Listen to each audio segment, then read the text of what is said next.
आज की कहानी का नाम है सौतेली माँ।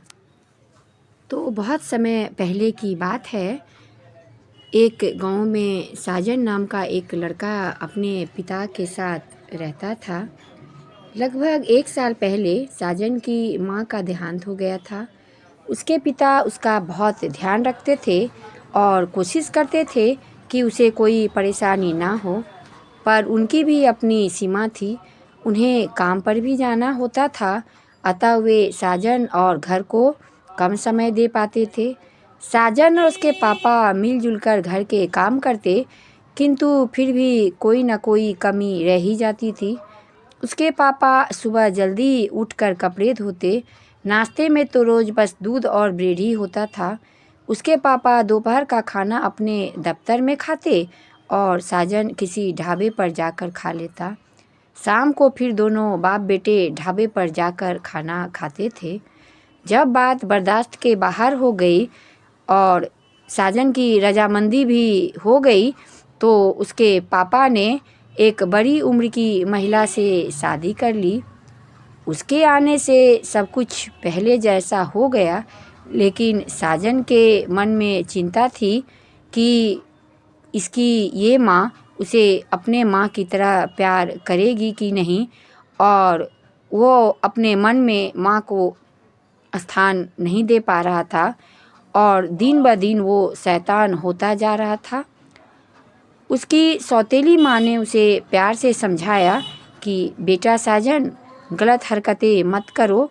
मैं तुम्हारी माँ हूँ और मैं तुम्हें बहुत प्यार करती हूँ, और मैं नहीं चाहती कि तुम कोई ऐसा काम करो जिससे तुम्हारे पापा की बदनामी हो।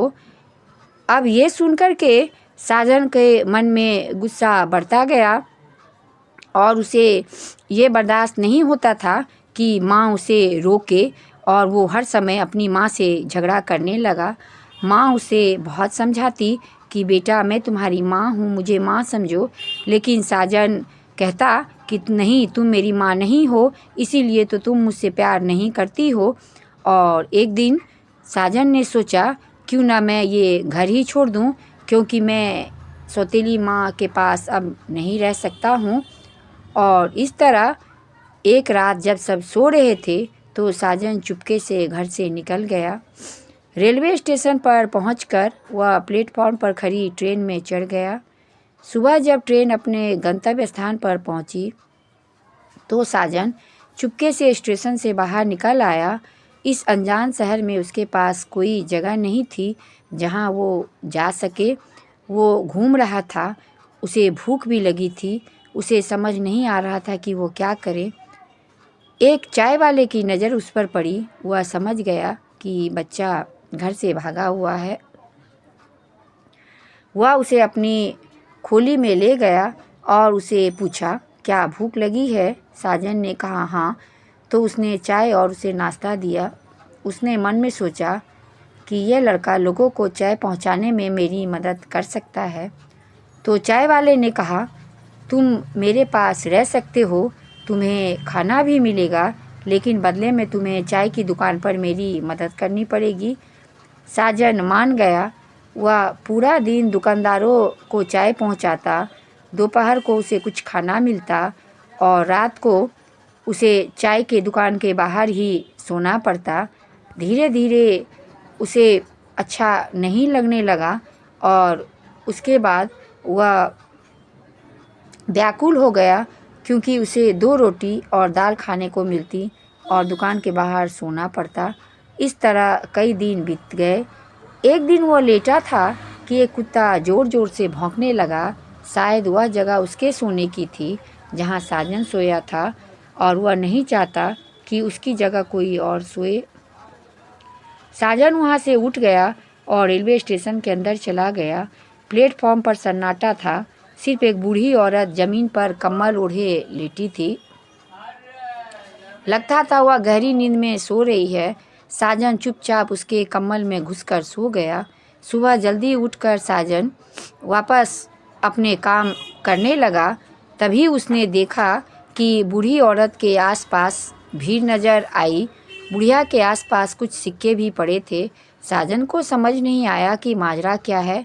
अचानक भीड़ में से एक आवाज़ उसके कानों में पड़ी, बुढ़िया कल रात ही मर गई थी ऐसा लगता है। यह सुन साजन के शरीर में सिहरन दौड़ गई। वह सोच सोच कर डर गया कि वह पूरी रात एक मृत शरीर के पास लेटा रहा और वो पूरी तरह से कांपने लगा। अचानक उसे एक ट्रेन आती दिखाई दी। इससे पहले कि ट्रेन प्लेटफॉर्म पर पूरी तरह रुकती, वह एक भीड़ भाड़ वाले डब्बे में चढ़ गया और ट्रेन में बैठे बैठे उसने सोचा, क्या हुआ अगर मेरी माँ सौतेली है, वो मुझे प्यार तो करती थी ना। मैं बेकार यहाँ से भाग कर गया और मैंने बहुत गलती की। अब मैं घर जाऊँगा और अपनी माँ से माफ़ी मांगूँगा। और इस तरह वापस वो अपने घर पहुँच गया और उधर उसके पिताजी और माँ की हालत रो रो कर ख़राब हो गई थी। उसे जैसे ही उसकी सौतेली माँ ने देखा, दौड़कर उसे गले लगा लिया और कहा, बेटा तुम क्यों चले गए थे? मैं क्या तुम्हारी माँ नहीं हूँ? हर माँ सौतेली सगी तो नहीं होती, लेकिन सौतेली माँ अपनी भी होती है बेटा। और उसके दिमाग में ये चीज़ गूंजने लगा और वह अपनी सौतेली माँ को पकड़कर ज़ोर ज़ोर से रोने लगा और बोला, माँ मुझे माफ़ कर दो, माँ मुझे माफ़ कर दो, मैंने बहुत बड़ी गलती की थी। सच में आप बहुत अच्छी माँ हो। और पिता ने भी उसे गले से लगा दिया और कहा, बेटा अब कभी छोड़कर मत जाना। साजन ने कहा, नहीं पिताजी, अब मैं आप लोगों से वायदा करता हूँ कि मैं कभी आप लोग को छोड़कर नहीं जाऊँगा। तो कैसी लगी आप लोग को कहानी? अच्छी लगी तो ज़रूर से ज़रूर चैनल को सब्सक्राइब कर दीजिए। धन्यवाद।